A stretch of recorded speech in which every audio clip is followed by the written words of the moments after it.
વડોદરાના નવાયાર્ડ વિસ્તારમાં ગંભીર બેદરકારી સામે આવી છે। દવાઓનો જથ્થો ખુલ્લામાં ફેંકવામાં આવ્યો હોવાની ઘટના અર્બન હેલ્થ સેન્ટરની બાજુમાં જ દવાનો જથ્થો મળી આવ્યો છે। તો દવાનું જે મેડિકલ વેસ્ટ હોય છે તે ખુલ્લામાં ફેંક્યો હોવાની ઘટના બની છે। તો દવાઓનો જથ્થો ખુલ્લામાં ફેંકવામાં આવ્યો હોવાની જ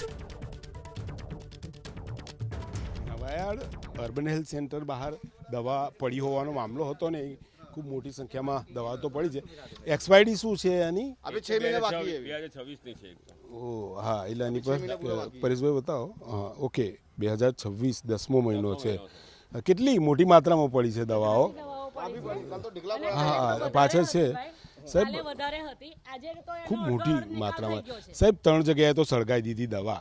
હવે એ બહારની આ જે છે એ એબન્ડન્ટ વિસ્તાર છે, નવાડી યુપીએસસીની બાઉન્ડ્રીની બહારનો વિસ્તાર છે। આ એક તપાસનો વિષય છે। અમે જોડાઈ લઈએ છીએ કે બહાર દવા ગુજરાત સરકારની કઈ રીતે આવી, એક્સપાયરી નથી તો પણ। હવે આ ધ્યાન વસ્તુ મારી જોડે પહેલી વાર આવી છે। અમારી યુપીએસસીના વિસ્તારમાં આવું કંઈ પડ્યું હોય જંગ મટીરિયલ તો એ સેકન્ડરી વસ્તુ છે, બરાબર। આ બહારની વસ્તુ છે, અમે ચેક કરેલી છે। હવે આઈધર પેશન્ટ્સનો અહીંયા ફ્લો વધારે રહેતો હોય છે, કદાચ પેશન્ટ્સ લઈ જતા હોય, એમની જોડે એક્સેસિવ દવા હોય તો એ પણ એમની જાતે નિકાલ કરતા હોય। પેશન્ટ આટલી મોટી માત્રામાં તો ના જ લઈ શકે। આટલી મોટી એટલે ઇન ધ સેન્સ કે તમારી જોઈ શકો છો તમે છે, આપણે એને જોડાઈ લઈશું, ચેક કરાવી લઈશું। કોનું એવું કેવું છે કે તમે રજૂઆત કરી હતી, શું કીધું અંદરથી? मैंने रजूआत करी 4 महीने पहले भी करी थी और अभी भी इनके सिक्योरिटी गार्ड इनको नर्स मैंने उनको खुद रजूआत की, बोला मैंने आप लोग खुले में दवाई डाल दो, यहाँ पे आंगनवाड़ी बच्चे छोटे छोटे हैं, कोई खा ले कोई। નર્સ સાથે વાત થઈ? हाँ नर्स सब और શું કીધું? हाँ तो बोला अब दोबारा यहाँ पे नहीं कचरा डालेंगे नहीं दवाई डालेंगे और यहाँ के सिक्योरिटी गार्ड સીધી રીતે યસ આ સિટીઝન છે।